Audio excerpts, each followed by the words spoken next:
허리야담을 찾아주셔서 감사합니다. 항상 건강하시고 좋은 일만 가득하시길 기원할게요. 지금 구독하시고 바로 오늘 야담 들어보시죠. 한 해의 마지막 단풍잎마저 힘없이 떨어져 내리던 늦가을의 새벽이었지요. 깊고 깊은 산중, 인적이라곤 찾아볼 수 없는 골짜기에 자리한 낡은 오두막에서 한 노인이 모습을 드러냈습니다. 세상이 그의 이름을 잊은 지 오래되었고 그 또한 세상의 이름을 지워버린 지 오래인 사내였습니다. 사람들은 그저 그를 산이라 부를 뿐이었지요. 그의 곁에는 언제나처럼 충직한 사냥개 한 마리가 그림자처럼 따르고 있었습니다. 온몸의 털이 바람에 흩날리는 눈발처럼 희다고 하여 노인은 그 개를 바람이라 불렀습니다. 노인에게 바람은 단순한 짐승이 아니었습니다. 피 한 방울 섞이지 않았으나 유일하게 남은 혈육이었고 말을 나누지 않았으나 세상 가장 깊은 속내를 터놓는 벗이었습니다. 노인이 새벽 안개를 헤치며 덫을 확인하러 갈 때면 바람은 한 발짝 앞에서 길을 열었고 노인이 지친 몸을 이끌고 오두막으로 돌아올 때면 묵묵히 그의 등 뒤를 지켰습니다. 그날 아침도 여느 때와 다르지 않았습니다. 노인은 바람과 함께 앙상한 나뭇가지들 사이로 난 익숙한 길을 걷고 있었지요. 그런데 그 고요함을 깨뜨리는 소리가 멀리서부터 들려오기 시작했습니다. 말발굽 소리, 사람들의 거친 웃음소리, 그리고 간간히 터져나오는 사냥개의 요란한 짖음까지 산의 평화를 깨뜨리는 불청객들이었습니다. 노인은 잠시 걸음을 멈추고 소리가 들려오는 쪽을 향해 눈살을 찌푸렸습니다. 그의 영역을 침범한 자들에 대한 불쾌감이었지요. 그는 길을 바꾸어 소란을 피하려 했습니다. 하지만 운명은 그를 비껴갈 생각이 없었던 모양입니다. 갑자기 숲 저편에서 겁에 질린 노루 한 마리가 튀어나왔고 그 뒤를 따라 화려한 복색의 사내들이 말을 타고 고함을 지르며 나타났습니다. 그들은 노루를 몰아가며 낄낄거리고 있었지요. 그 순간이었습니다. 주인의 곁을 지키던 바람이 겁에 질린 노루와 잔인한 사냥꾼들 사이를 가로막듯 길 한복판으로 뛰쳐나가 맹렬하게 짖기 시작했습니다. 물러서라. 주인의 영역을 지키려는 충직한 경고였지요.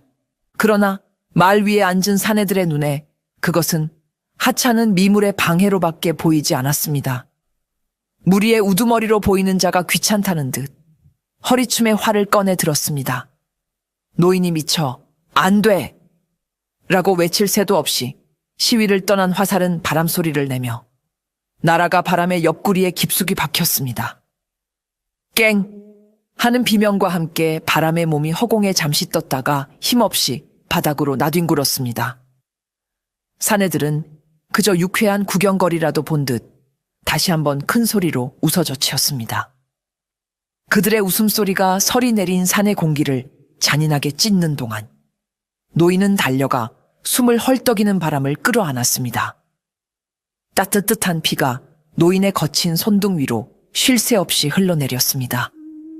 노인은 아무 말도 하지 않았습니다. 소리내어 울지도 않았지요. 그저 서서히 차가워지는 유일한 가족의 몸을 끌어안은 채 멀어져 가는 웃음소리를 들을 뿐이었습니다. 그의 눈은 소리 없는 절규와 함께 밟으면 깨어질 듯한 새벽의 서리처럼 차갑게 굳어가고 있었습니다. 산의 주인을 자처하며 노인의 영역을 침범한 무리는 한양에서도 그 위세가 등등하기로 소문난 이참판과 그의 일행이었습니다. 이참판은 대대로 쌓아 올린 부와 권세를 바탕으로 세상을 제 발 아래에 두는 것을 당연하게 여기는 사내였지요. 법도와 예의는 힘없는 자들이나 지키는 굴레일 뿐 자신과 같은 권세가에게는 거추장스러운 장식에 불과하다고 생각했습니다. 특히 그의 망나니 외아들인 이진혁은 아비의 권세만 믿고 저작거리에서 온갖 폐악질을 일삼기로 유명했으니 그 아비의 그 아들이라 할만했습니다. 차가워진 바람에 몸을 땅에 묻어준 노인은 뜬 눈으로 밤을 새웠습니다. 유일한 가족을 잃은 슬픔은 그의 가슴을 도려내는 듯 아팠지만 그보다 더 깊은 곳에서는 차가운 분노가 소용돌이치고 있었습니다. 그는 평생을 세상의 법도와 인연을 끊고 살아왔지만 이번만큼은 그대로 넘어갈 수가 없었습니다. 아무리 미물이라 한들 생명이었고 아무리 권세가라 한들 죄를 지었으면 벌을 받는 것이 세상의 이치여야만 했습니다. 그는 다음날 동이 트자마자 수십 년 만에 처음으로 산을 내려가기로 결심했습니다. 관에 가서 억울함을 고하고 법의 이름으로 이참판의 죄를 묻기 위함이었지요. 노인은 꼬박 반나절을 걸어 한양 도성에 도착했습니다. 수십 년 만에 다시 밟은 도성은 모든 것이 낯설었습니다. 하지만 위엄있게 솟아있는 관아의 모습은 예전과 다르지 않았지요. 그는 굳게 닫힌 관아의 문 앞에서 한참을 서성이다 용기를 내어 문을 지키는 포졸에게 다가갔습니다. 남루한 행색의 노인이 다가오자 포졸의 얼굴에는 귀찮음과 경멸의 빛이 역력했습니다. 무슨 일이요? 영감? 퉁명스러운 물음에 노인은 자초지종을 설명하기 시작했습니다. 이참판이라는 자가 자신의 사냥개를 활로 쏘아 죽였으니 이 억울함을 풀어달라고 말입니다. 노인의 이야기가 채 끝나기도 전에 포졸은 코웃음을 쳤습니다. 뭐요? 이참판 나리께서? 영감, 지금 제정신이요? 그의 목소리에는 노인을 미치광이 취급하는 조롱이 가득했습니다. 설령 나리께서 그러셨다 한들 개 한 마리 죽은 것 가지고 이 관아의 문을 두드릴 셈이요?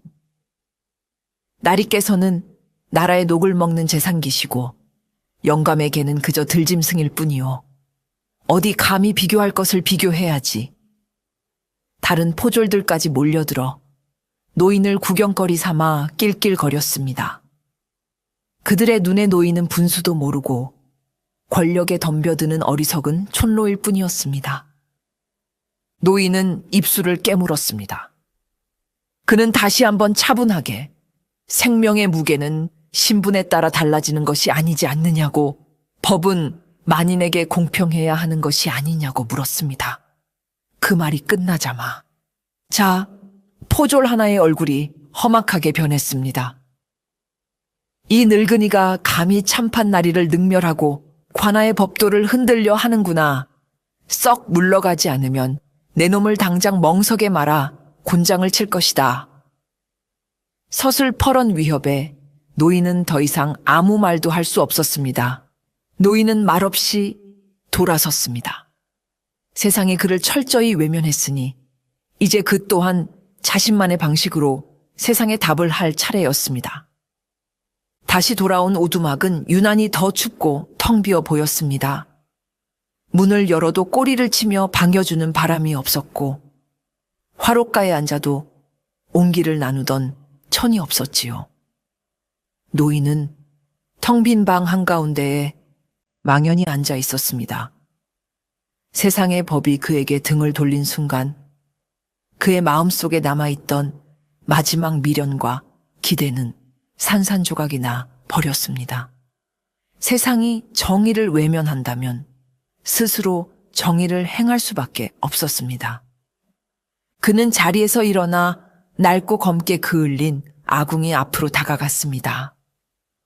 수십 년간 불을 떼며 단단하게 굳어버린 아궁이의 한쪽 벽. 노인은 잠시 그 벽을 말없이 어루만지더니 이내 곁에 있던 부직갱이를 들어 힘껏 내리치기 시작했습니다. 쿵, 쿵, 쿵. 둔탁한 소리가 적막한 오두막을 가득 채웠습니다.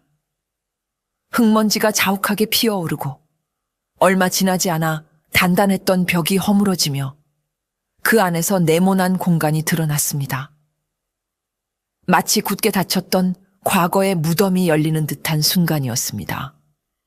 공간 안에는 두툼한 기름 종이에 쌓인 꾸러미 하나가 고이 모셔져 있었습니다. 노인은 경건한 손길로 그 꾸러미를 꺼내 들었습니다. 수십 년의 세월이 흘렀음에도 기름 종이는 바싹 마른 채 제 역할을 다하고 있었지요. 그는 조심스럽게 종이를 펼쳤습니다. 그러자 안에서 희미한 기름 냄새와 함께 서슬 퍼런 빛을 간직한 물건들이 모습을 드러냈습니다. 한자 남짓한 길이의 단도 한 자루와 보통의 활보다 훨씬 작고 단단해 보이는 각궁 하나, 그리고 짐승의 힘줄로 꼬아 만든 시위와 독특한 모양의 화살 몇 개였습니다. 그것들은 과거, 이 나라가 가장 혼란스러웠던 시절 북방의 국경을 피로써 지켜냈던 전설적인 무관 집단 다물군. 오직 실력만으로 뽑혀 왕의 직속 명령만을 따르던 비밀스러운 부대. 노인은 바로 그 다물군의 마지막 생존자였습니다. 반정의 피바람 속에서 동료들을 모두 잃고 역사의 패배자가 되어 이 깊은 산속으로 숨어든 것이지요. 그는 칼을 버리고 활을 놓으며 다시는 피를 보지 않으리라 맹세했지만 세상은 그를 가만히 내버려 두지 않았습니다. 노인은 서늘한 칼날에 자신의 얼굴을 비춰 보았습니다. 그 안에 잠에서 깨어난 차갑고 무자비한 전사의 눈빛이 번뜩이고 있었습니다. 그날 밤 달빛이 교교하게 산골짜기를 비추었습니다. 노인은 기름 등잔불 하나에 의지한 채 수십 년 만에 다시 손에 쥔 자신의 옛 무기들을 정성껏 닦고 있었습니다. 그는 마치 오랜 벗을 다시 만난 듯 칼과 활의 구석구석을 부드러운 천으로 어루만졌습니다. 칼날은 여전히 예리했고 활대는 뒤틀림 하나 없이 팽팽한 탄성을 유지하고 있었지요. 그것들은 주인을 잃고 깊은 잠에 빠져 있었을 뿐 결코 그 본질을 잊지 않고 있었습니다. 노인은 잠들었던 과거의 자신을, 그리고 자신의 분신과도 같았던 이 무기들을 다시 한번 일깨우고 있었습니다. 모든 손질을 마친 노인은 조용히 오두막을 나섰습니다. 그의 손에는 잘 닦인 단도 한 자루와 맑은 술이 담긴 작은 호리병이 들려 있었지요. 그는 오두막 뒤편, 가장 양지 바른 곳에 자신이 직접 만들어준 바람의 작은 무덤으로 향했습니다. 정성껏 쌓아 올린 돌무덤 앞에는 낮에 꺾어온 들국화 몇 송이가 달빛 아래 청초하게 피어 있었습니다. 노인은 무덤 앞에 꿇어 앉았습니다. 그리고는 호리병을 들어 맑은 술을 작은 잔에 따라 무덤 앞에 조심스럽게 부었습니다. 마지막 가는 길, 목이라도 축이거라. 나직하게 읊조리는 그의 목소리는 슬픔에 젖어 있었으나 이상하리만치 차분하고 단단했습니다. 그는 남은 술을 스스로의 입에 털어 넣었습니다. 차가운 술이 목구멍을 타고 넘어가자 뜨거운 불길이 가슴 속에서 치솟는 것만 같았습니다. 그는 빈 호리병을 옆에 내려놓고 품에서 단도를 꺼내 들었습니다. 쉬익 하는 소리와 함께 칼집에서 뽑혀 나온 단도가 달빛을 받아 서늘하게 빛났습니다. 노인은 그 칼끝으로 자신의 손바닥을 살짝 베었습니다. 선홍색 피가 방울져 맺히는 것을 그는 그저 무감하게 바라볼 뿐이었지요. 그리고는 그 피 묻은 칼날을 바람의 무덤 앞 땅에 깊숙이 꽂았습니다. 푹 하는 소리와 함께 칼날이 흙 속으로 반쯤 파고들었습니다. 그것은 단순한 행동이 아니었습니다. 말을 잃은 자의 소리 없는 맹세이자 피로써 맺는 엄숙한 계약이었습니다. 너의 억울함을 이 칼에 담아 반드시 그 대가를 치르게 하겠다. 한참 동안 땅에 박혀있던 칼은 그 땅의 모든 슬픔과 분노를 빨아들이기라도 한 듯 더욱 차갑게 빛나는 듯 했습니다. 노인은 칼을 뽑아 들었습니다. 심판의 시간은 이제 막 시작되려 하고 있었습니다. 이참판은 산에서 있었던 일을 까맣게 잊고 있었습니다. 그의 인생에서 사냥개의 죽음 따위는 길을 가다 밟은 작은 돌멩이 하나와도 같은 기억할 가치조차 없는 사소한 일이었기 때문이지요. 그는 여전히 고래등 같은 기와집에서 비싼 음식과 술을 즐기며 아첨하는 자들에게 둘러싸여 권세를 누리고 있었습니다.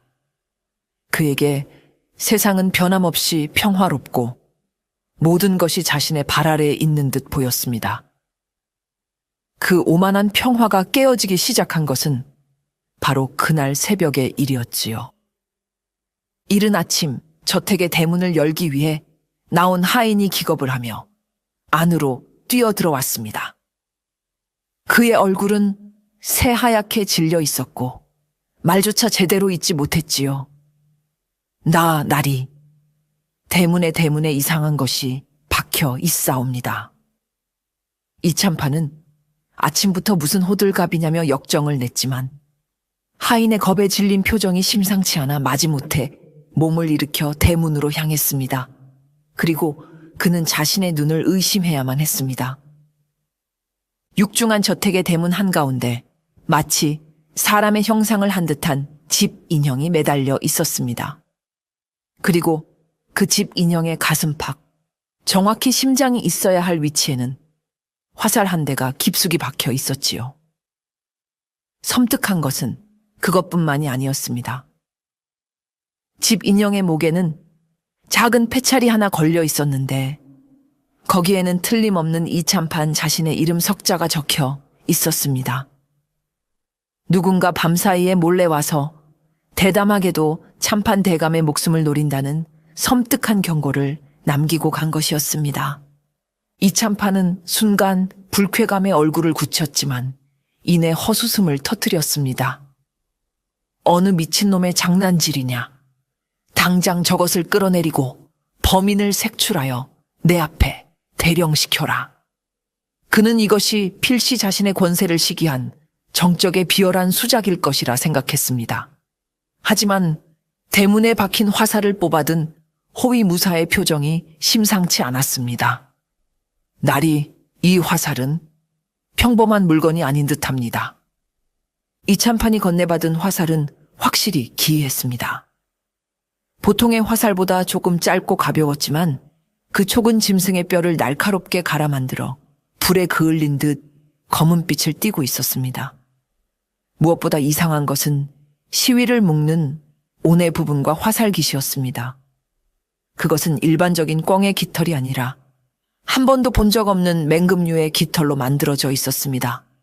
마치 문명세계의 것이 아닌 저 멀리 북방의 오랑캐들이나 사용할 법한 원시적이고 야성적인 무기였지요. 더 기이한 것은 밤새 대문을 지키던 문지기들과 순찰을 돌던 가병들 중 그 누구도 이상한 낌새를 채지 못했다는 사실이었습니다. 마치 유령이 다녀가기라도 한 것처럼 화살은 소리도 없이 날아와 박혀 있었던 것입니다. 이참판은 애써 태연한 척했지만 그의 마음 한구석에서는 정체를 알 수 없는 불길한 그림자가 피어오르기 시작했습니다. 첫 번째 경고였던 유령의 화살 사건은 이참판의 저택에 작은 파문을 일으켰지만 그는 여전히 대수롭지 않게 여기려 애썼습니다. 자신의 철통 같은 경비를 뚫고 들어온 자가 있다는 사실이 몹시 불쾌했지만 그것은 어디까지나 자신의 권위에 대한 하찮은 도전일 뿐 실질적인 위협은 아니라고 애써 자신을 위안했지요. 그는 경비를 2배로 늘리고 밤마다 순찰을 도는 가병의 수를 늘리라 명했습니다. 이 정도로 삼엄한 경비를 뚫을 수 있는 자는 이 한양에 존재하지 않으리라 확신했습니다. 그의 그런 확신이 무참히 깨어지는 데는 그리 오랜 시간이 걸리지 않았습니다. 며칠 뒤 그의 저택이 다시 한번 발칵 뒤집히는 사건이 벌어졌습니다. 이번에는 그의 자존심과 권위에 심장부라할 수 있는 사랑채에서 일어난 일이었습니다. 이참판에게는 대대로 내려오는 가보가 하나 있었습니다. 그것은 젊은 시절 그가 북방의 국경지대에서 복무할 때 직접 잡은 거대한 호랑이의 가죽으로 만든 호피 병풍이었습니다. 그는 이 병풍을 자신의 용맹과 권위의 상징으로 여겨 가장 아끼는 사랑채에 가장 잘 보이는 곳에 두고 손님이 올 때마다 자랑하곤 했지요. 그것은 단순한 장식품이 아니라 이참판이라는 인간의 자존심 그 자체였습니다. 그런데 그날 아침 사랑채를 청소하던 여종의 비명소리가 저택 전체를 울렸습니다. 이참판이 한달음에 달려가 보니 믿을 수 없는 광경이 펼쳐져 있었습니다.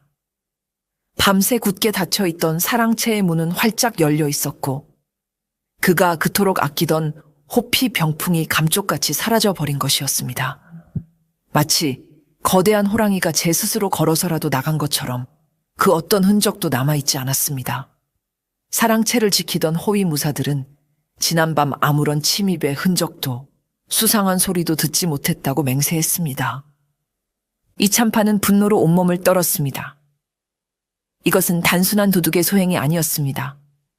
자신의 권위를 정면으로 조롱하고 가장 내밀한 공간까지 마음대로 드나들 수 있다는 능력을 과시하는 지독히도 모욕적인 메시지였습니다. 그의 분노가 극에 달했을 때 한 하인이 병풍이 있던 자리에서 무언가를 발견하고는 겁에 질린 목소리로 아뢰었습니다. 나리, 저것이...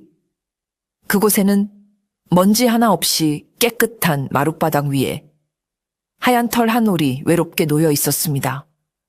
누가 보아도 틀림없는 개의 털이었습니다. 산속에서 죽어갔던 그 사냥개, 바람의 것과 똑같은 희고 부드러운 털이었습니다. 그 순간 이참판의 머릿속에서 모든 조각이 맞춰졌습니다.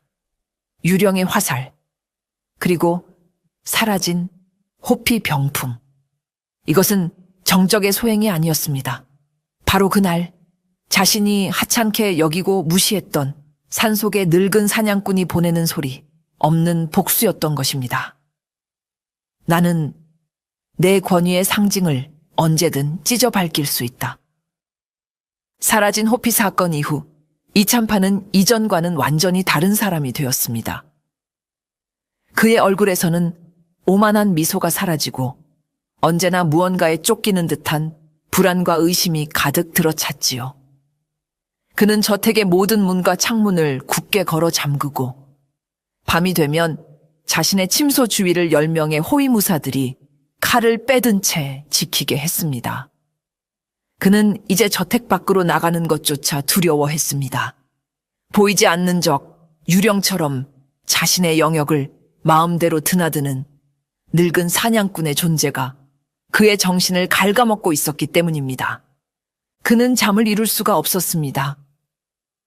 작은 바람 소리에도 화들짝 놀라 깨기 일쑤였고 어둠 속에서 누군가 자신을 지켜보고 있다는 망상에 시달렸습니다. 그는 매일 밤 술을 마셔 억지로 잠을 청해야만 했습니다. 그날 밤도 마찬가지였습니다. 폭음 끝에 겨우 잠이 들었던 이참판은 새벽녘에 스며드는 한기에 저도 모르게 몸을 떨며 눈을 떴습니다.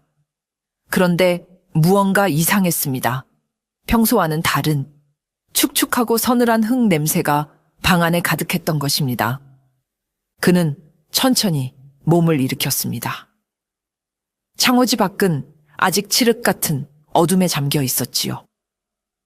그의 침소 밖에서는 분명 건장한 호위 무사들이 눈에 불을 켜고 지키고 있을 터였습니다.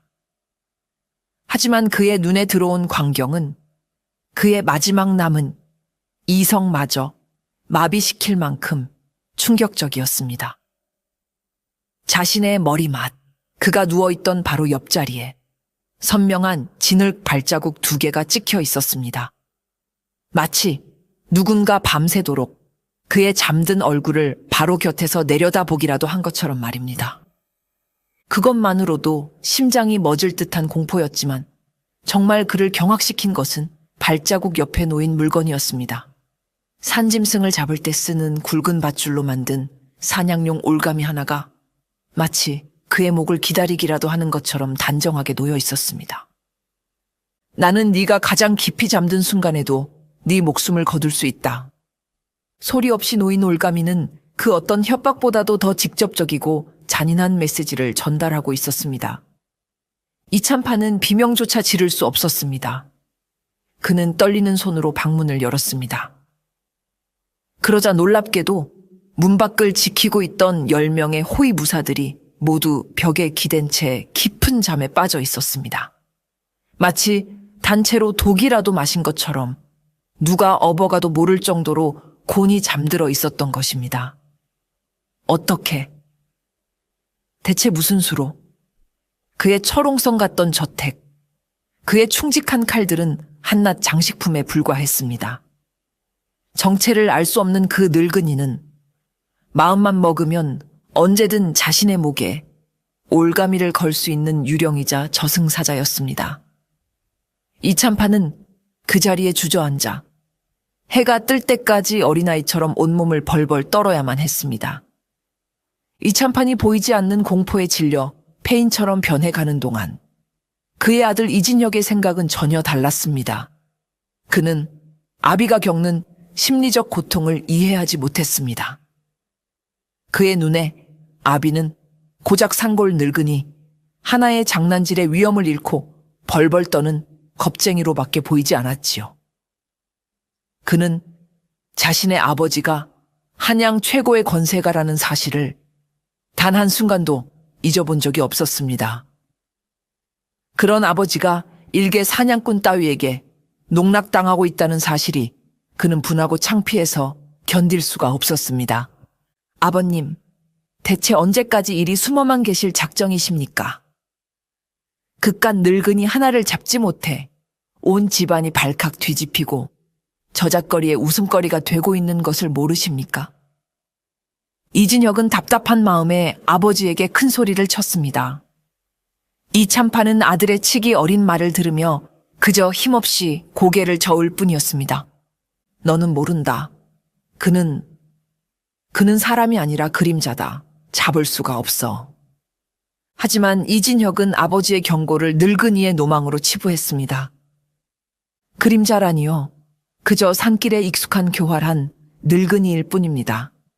제가 당장 저잣거리에 용맹한 장정들을 모아 그놈의 오두막을 잿더미로 만들고 그놈의 목을 아버님 발치에 가져다 바치겠습니다. 아비의 위엄을 되찾고 우리 가문의 명예를 더럽힌 놈에게 본보기를 보여야 합니다. 그는 자신의 힘과 아비의 권세라면 세상에 못할 일이 없다고 굳게 믿고 있었습니다. 그는 아버지의 만류를 뿌리치고 저잣거리에서 돈으로 고용한 무례배 수십 명을 이끌고 기세등등하게 길을 나섰습니다.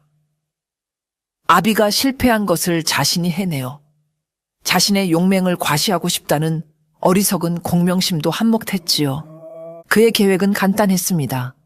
수십 명의 인원이 산을 포위하여 샅샅이 뒤지면 늙은이 하나쯤은 독 안에 든 쥐 신세가 될 것이라 생각했습니다. 그는 무례배들에게 술과 고기를 푸짐하게 대접하며 사기를 북돋웠습니다. 그 늙은이를 산채로 잡아오는 자에게는 평생 먹고 살 돈을 상으로 내리겠다. 그의 외침에 무례배들은 환호하며 마치 쉬운 사냥이라도 나서는 것처럼 의기양양하게 산으로 향했습니다. 이진혁은 자신이 곧 영웅이 되어 돌아올 것이라 확신했습니다. 하지만 그는 몰랐습니다. 산은, 특히 주인이 분노한 산은 오만한 침입자에게 결코 길을 허락하지 않는다는 사실을 말입니다. 그의 어리석은 도발은 이제 막 시작된 비극의 두 번째 막을 올리는 효시에 불과했습니다. 이진혁과 그가 이끄는 무례배들은 기세 좋게 산으로 들어섰습니다. 그들은 낄낄거리며 노인의 오두막이 있을 법한 곳으로 향했지요. 하지만 산은 그들이 생각했던 것처럼 만만한 곳이 아니었습니다. 산에 발을 들인 지 불과 반 시즌도 지나지 않아 이상한 일들이 벌어지기 시작했습니다. 분명히 하나의 길을 따라 함께 걷고 있었는데 정신을 차려보면 안개 속에서 일행이 둘, 셋으로 나뉘어 흩어지기 일쑤였습니다. 서로를 부르는 목소리는 메아리가 되어 엉뚱한 방향에서 들려오기만 했습니다. 이게 어찌 된 일이냐? 귀신에라도 홀린 것인가? 무례배들이 웅성거리기 시작했습니다. 그들은 길을 찾기 위해 나무에 표식을 해두었지만 한참을 헤매다 돌아와 보면 그 표식은 감쪽같이 사라져 있곤 했습니다. 공포가 그들의 마음속에 스멀스멀 피어오르기 시작했지요. 그것은 시작에 불과했습니다. 갑자기 발밑의 땅이 꺼지며 사람이 빠지는가 하면 머리 위에서는 마른 나뭇가지들이 비처럼 쏟아져 내렸습니다. 교묘하게 숨겨진 덩굴 덫에 발이 걸려 허공에 대롱대롱 매달리는 자도 있었고, 뱀이라도 본 것처럼 비명을 지르며 낭떠러지 아래로 굴러떨어지는 자도 생겨났습니다. 이 모든 것은 노인이 설치해둔 함정이었습니다. 그는 이 산의 모든 길과 지형을 제 손바닥처럼 훤히 꿰뚫고 있었고, 수십 년의 사냥 경험으로 터득한 모든 지혜를 동원하여 산 전체를 거대한 덫으로 만들어 놓았던 것입니다. 그는 모습을 드러내지 않았습니다. 그저 어딘가에서 침입자들이 스스로 무너지고 공포에 질려가는 모습을 조용히 지켜보고 있을 뿐이었지요. 산 자체가 마치 거대한 생명체처럼 분노하여 그들을 거부하고 벌하는 듯 했습니다. 이진영 역시 공포에 질리기는 마찬가지였습니다. 일행은 이미 뿔뿔이 흩어졌고 그는 칠흑 같은 어둠 속에서 홀로 길을 헤매고 있었습니다. 바로 그때 그의 발밑이 푹 꺼지는 느낌과 함께 몸이 아래로 곤두박질 쳤습니다. 깊이를 알 수 없는 함정이었습니다. 다행히 바닥에는 마른 잎이 두껍게 쌓여 있어 목숨은 건졌지만 발목을 심하게 삔 그는 제 힘으로는 도저히 빠져나갈 수가 없었습니다. 그는 어둠과 고통 속에서 절망적으로 소리를 질렀지만 대답은 없었습니다. 시간이 얼마나 흘렀을까? 그의 기력이 거의 다했을 무렵 함정 위 칠흑 같은 어둠 속에서 무언가 움직이는 소리가 들렸습니다. 이진혁이 공포에 질려 위를 올려다보자 달빛을 등진 채 자신을 말없이 내려다보는 한 사내의 형상이 보였습니다. 바로 그 늙은 사냥꾼이었습니다. 그의 눈은 인간의 감정이라곤 찾아볼 수 없는 차갑고 깊은 심연과도 같았습니다. 이진혁은 그 눈빛과 마주친 순간 저도 모르게 비명을 지르며 정신을 잃고 말았습니다. 다음 날 아침 한양 저작거리는 이른 시간부터 발칵 뒤집혔습니다. 저작거리 입구, 가장 사람들이 많이 오가는 길목의 커다란 고목나무에 웬 사내 하나가 밧줄에 묶인 채 매달려 있었기 때문이지요. 그의 몰골은 처참하기 그지없었습니다. 값비싼 비단옷은 갈기갈기 찢겨 흙투성이가 되어 있었고 얼굴과 팔다리는 긁히고 찢어진 상처로 가득했습니다. 밤새 공포와 추위에 시달린 그의 얼굴은 핏기 없이 새하얗게 질려 있었지요. 사람들은 처음엔 그가 큰 죄를 지은 죄인인 줄 알았으나 이내 그의 얼굴을 알아보고는 경악을 금치 못했습니다. 그는 바로 아나무인이던 이참판의 망나니 아들 이진혁이었던 것입니다.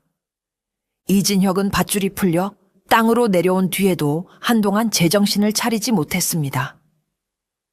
그는 사람들의 질문에 대답하지 못하고 그저 넋이 나간 사람처럼 허공을 보며 같은 말만 반복해서 중얼거렸습니다.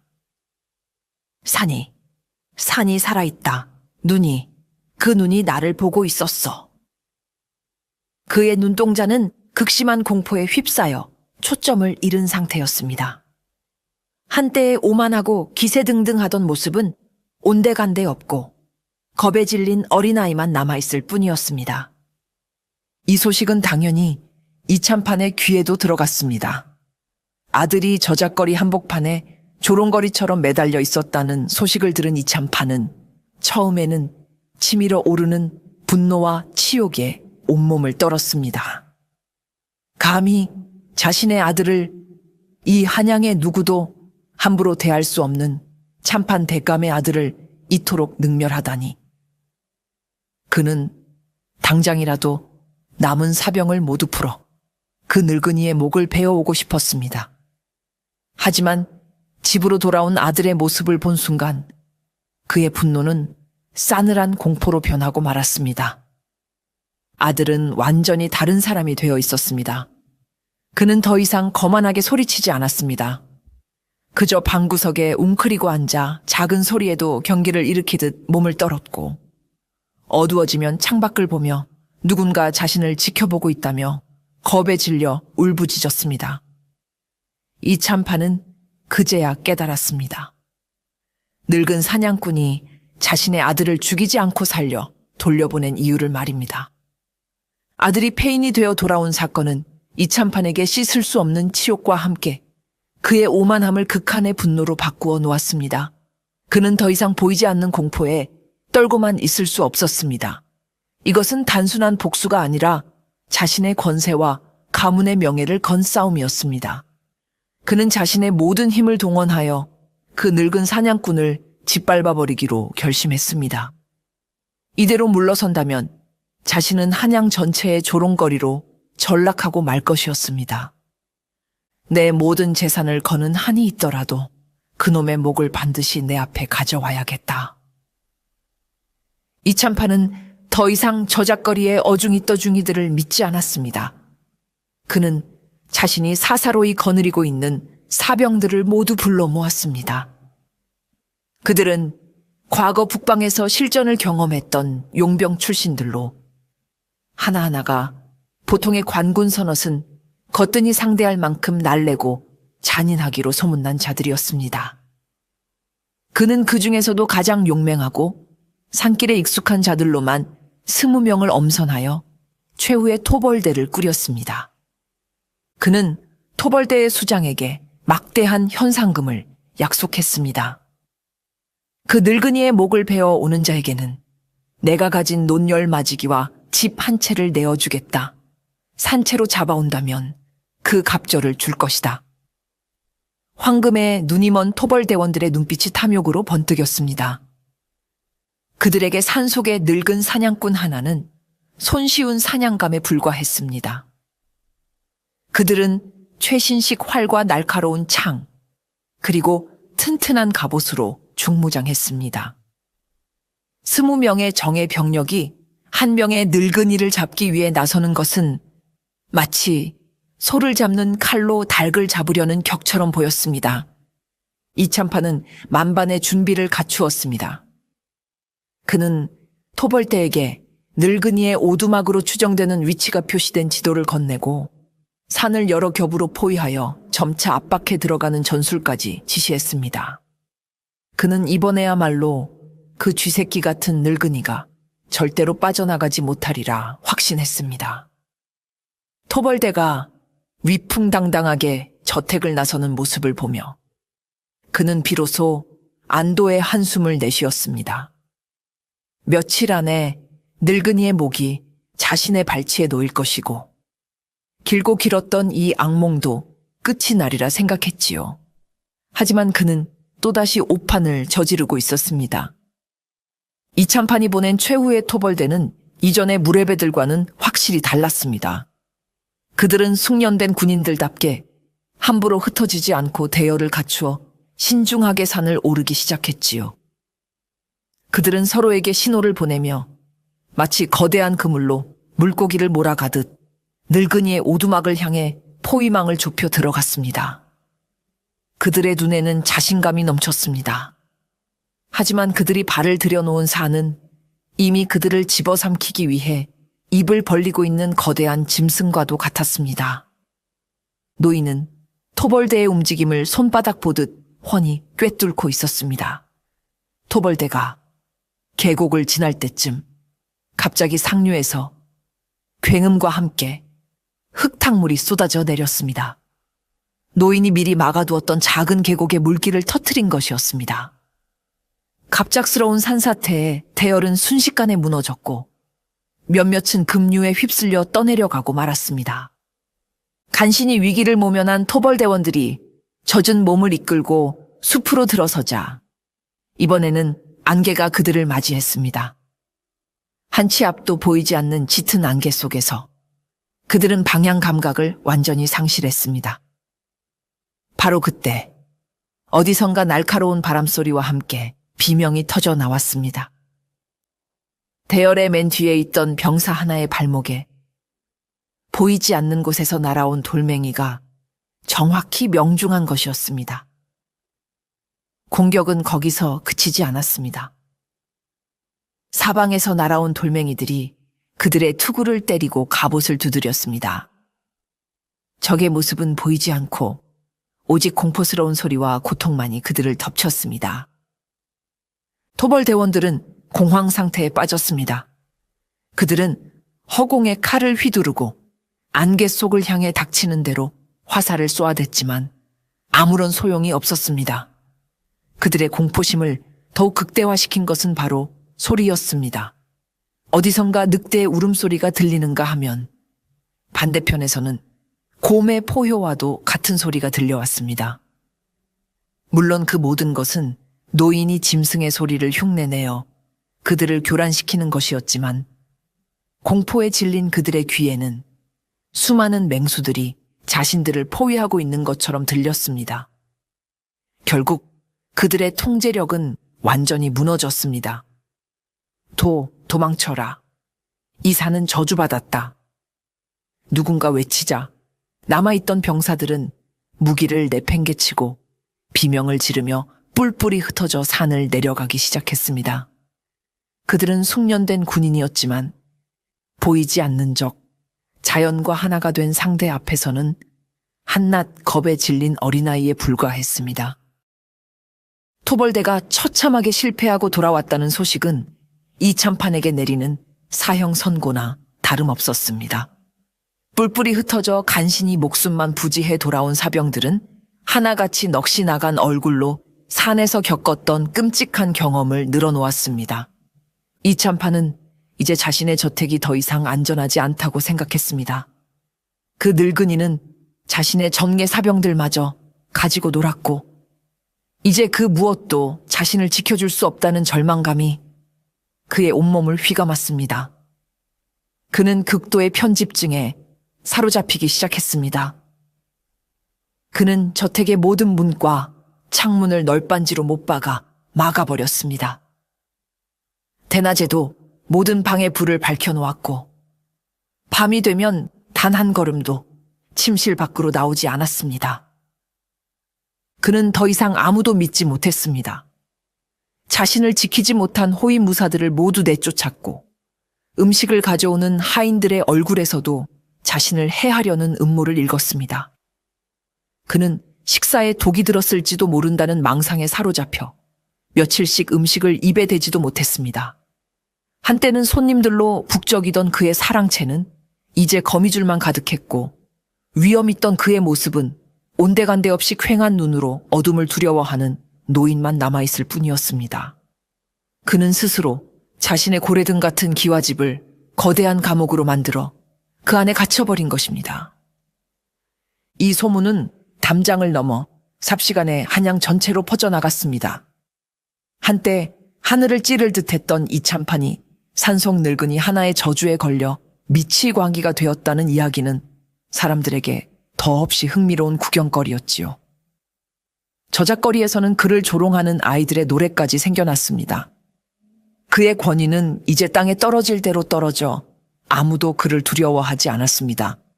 오히려 그의 저택 앞을 지나가는 사람들은 이제는 폐허처럼 변해버린 그곳을 보며 혀를 차거나 비웃음을 흘렸습니다. 이참판은 모든 것을 잃었습니다. 재산은 그대로였지만 그가 평생에 걸쳐 쌓아 올렸던 권세와 명예, 그리고 사람들의 존경심은 하룻밤의 악몽처럼 사라져버렸습니다.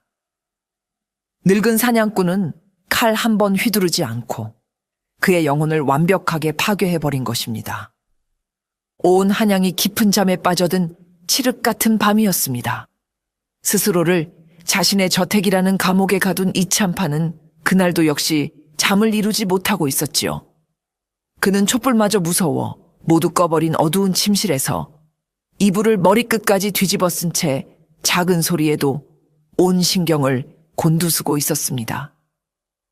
밖에서 들려오는 바람 소리, 나뭇가지가 창을 스치는 소리, 심지어 자신의 심장이 쿵쾅거리는 소리마저 그에게는 공포의 대상이었습니다. 바로 그 순간이었습니다. 이참판은 자신의 등 뒤에서 아주 미세하지만 분명한 인기척을 느꼈습니다. 그는 숨을 멈췄습니다. 온몸의 털이 곤두서는 것을 느끼며 차라리 환각이기를 제발 꿈이기를 바랐습니다. 하지만 그의 귓가에 얼음장처럼 차갑고 나직한 목소리가 속삭이듯 들려왔습니다. 오랜만이요, 참판나리. 이참판은 비명을 지르며 이불을 걷어찼습니다. 그리고 그는 보았습니다. 어둠 속에서 희미하게 흔들리는 달빛을 등지고 소리 없이 서 있는 한 사내의 형상을, 바로 그 늙은 사냥꾼이었습니다. 그는 마치 오랫동안 그 자리에 서 있었던 것처럼 조금의 미동도 없이 이참판을 내려다보고 있었습니다. 굳게 닫힌 방문, 널빤지로 막아버린 창문, 텅 비어버린 저택의 그 어떤 경비도 그에게는 아무런 장애물이 되지 못한 것이었습니다. 그는 유령처럼, 연기처럼 이참판의 가장 내밀하고 안전해야 할 공간의 심장부로 들어와 있었습니다. 네 이놈, 어찌하여 여기에. 이참판은 공포에 질려 외쳤지만 그의 목소리는 겁에 질린 염소의 울음처럼 가늘게 떨려 나왔습니다. 노인은 대답하지 않았습니다. 그저 천천히, 아주 천천히 이참판에게로 한 걸음 다가왔습니다. 그 한 걸음이 이참판에게는 영혼과도 같이 길게 느껴졌습니다. 노인의 손에는 아무것도 들려있지 않았습니다.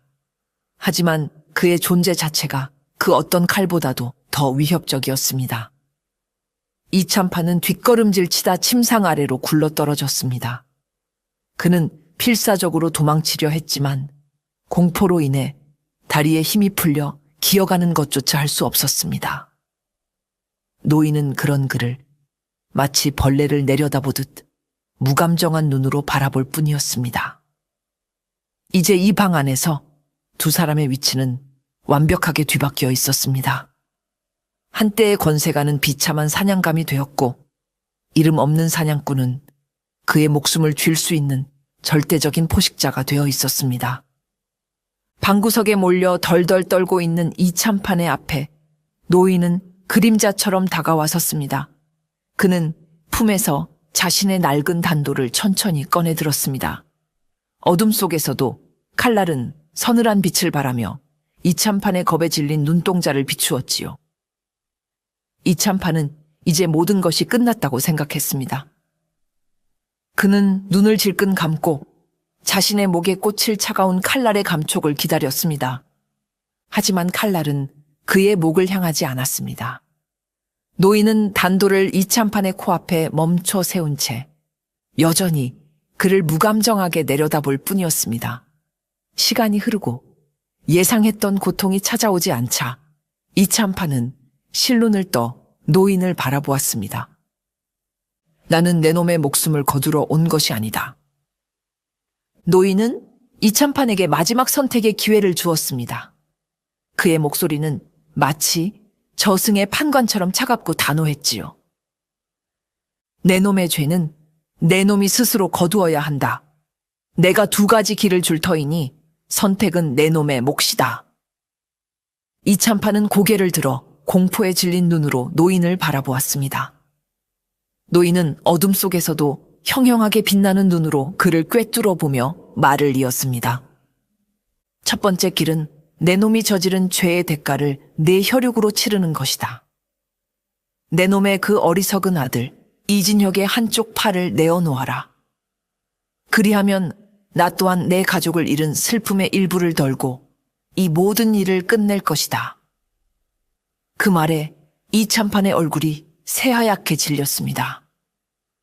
이미 폐인이 되어버린 아들의 팔까지 잘라내야 한다는 것은 그에게 사형 선고나 다름없는 잔인한 제안이었습니다. 노인은 그의 표정 변화는 아랑곳하지 않고 두 번째 길을 제시했습니다.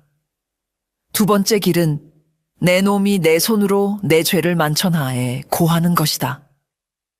내일 동이 트는 대로 내 놈의 그 높은 관복을 벗고 죄인의 복장으로 갈아입어라. 그리고 저작거리 사람들이 모두 보는 앞에서 이곳 대문에서부터 내 가족이 죽어간 저 산의 입구까지 세 걸음 걷고 한 번 머리를 조아리는 삼보일배를 행하라. 이참판은 숨을 죽였습니다. 삼보일배. 그것은 한양에 참판 대감이 온 백성들 앞에서 자신의 죄를 고백하며 스스로를 낮추는 끔찍한 굴욕이었습니다. 그것은 그의 사회적 생명을 완전히 끊어버리는 것과 마찬가지였습니다. 선택하라. 노인의 마지막 말이 방 안에 울려 퍼졌습니다. 이참판은 극심한 갈등에 휩싸였습니다. 자신의 마지막 남은 자존심과 권위를 지킬 것인가? 아니면 하나뿐인 아들의 육신을 지킬 것인가? 그는 평생을 자신의 이익과 명예만을 위해 살아왔습니다. 하지만 폐인이 되어버린 아들의 공허한 눈동자를 떠올리는 순간 그의 마음 속에서 무언가 무너져 내렸습니다. 오랜 침묵 끝에 그는 마침내 떨리는 목소리로 대답했습니다. 제가 가겠습니다. 그의 대답과 함께 노인은 그림자처럼 소리 없이 어둠 속으로 사라졌습니다. 다음 날 아침, 한양 저잣거리는 전례 없는 광경에 술렁이기 시작했습니다. 그 위세등등하던 이참판이 화려한 비단 관복 대신 죄인이 입는 거친 상복을 입고 자신의 저택 대문 앞에 무릎을 꿇고 있었기 때문입니다. 그의 옆에는 아들 이진혁이 넋이 나간 얼굴로 부축을 받으며 서 있었습니다. 사람들은 처음에는 무슨 연극이라도 벌이는 것인가 의아해했지만 이내 이참판의 행동을 보고 경악을 금치 못했습니다. 그는 땅바닥에 이마가 닿을 정도로 깊이 머리를 조아리더니 힘겹게 몸을 일으켜 세 걸음을 옮겼습니다. 그리고는 다시 무릎을 꿇고 머리를 조아렸습니다. 삼보일배. 한양에서 가장 높은 권세가 중 하나였던 그가 저잣거리의 천민들과 상인들이 모두 지켜보는 앞에서 자신의 죄를 온몸으로 고백하고 있었던 것입니다. 저 양반이 드디어 미쳤나 봐. 안일세 필시 그 산속 늙은이의 저주 때문일 걸세. 사람들은 수군거리며 그 광경을 구경했지만 시간이 지날수록 조롱의 목소리는 점차 잦아들었습니다. 대신 그 자리에는 뭐라 형용할 수 없는 숙연함이 감돌기 시작했지요. 이참판의 걸음은 느리고 위태로웠습니다. 평생을 가마나 말 위에서만 살았던 그의 무릎은 금세 벗겨져 피가 흘렀고 이마는 돌부리에 찧어 퉁퉁 부어올랐습니다. 하지만 그는 멈추지 않았습니다. 그는 고통 속에서 자신이 무시하고 짓밟았던 수많은 이들의 얼굴을 떠올렸을지도 모릅니다. 그리고 자신이 죽인 그 이름 없는 사냥개의 마지막 눈빛을 떠올렸을지도 모르지요. 그의 곁을 따르던 아들 이진혁은 아버지가 땅에 머리를 박을 때마다 흐느끼기 시작했습니다. 하늘처럼 높고 무서울 것 없던 아버지가 무너져 내리는 모습을 보며 그는 비로소 자신들이 저지른 죄의 무게를 깨닫고 있었던 것입니다. 꼬박 한나절이 걸려서야 이참판은 마침내 바람이 죽었던 산의 입구에 다다를 수 있었습니다.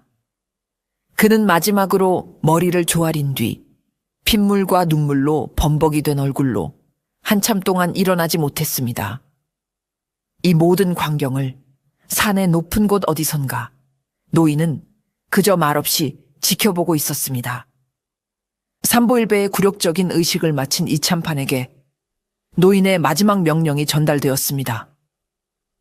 그것은 사람을 통해 온 것이 아니라 그가 도착한 산 입구의 나무에 매달린 작은 서찰을 통해 온 것이었지요. 거기에는 내 손으로 네 죄의 증거를 세우라는 짧은 글귀만이 적혀 있었습니다. 이참판은 그 의미를 즉시 깨달았습니다. 그는 다음 날 석공을 불러 작은 비석 하나를 만들게 했습니다.